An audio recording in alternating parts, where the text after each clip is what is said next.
मिळालेल्या माहितीनुसार जुलैचा हप्ता प्लस ऑगस्ट हप्ता या 2 महिन्याचे 1500 प्लस 1500 3000.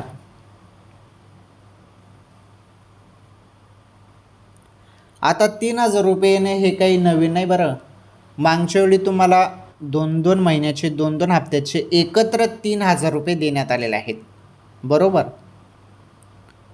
3000 रुपये देण्यात आलेले आहेत तुम्हाला 2-2 हप्त्याचे एकत्र, त्यामुळे हे काही नवीन नाही. जरी असं झालं तर तुम्हाला 3000 रुपये येऊ शकतात. जुलै आणि ऑगस्टचे 2 महिन्याचे 1500 आणि 1500 एकत्र जरी दिले तर 3000 रुपये तुम्हाला येऊ शकतात. परंतु शक्यतोवर तसं काही अपडेट नाही, तसे काही निर्णय अजून झालेले नाही. परंतु शासनाने तसं ठरवलं तर येऊ शकतात 3000 रुपये. शक्यतोवर जरी एकच हप्ता जुलैचा द्यायचं ठरलं तर मग तुम्हाला 1500 रुपये जुलैच्या एंडिंगपर्यंत मिळू शकतात.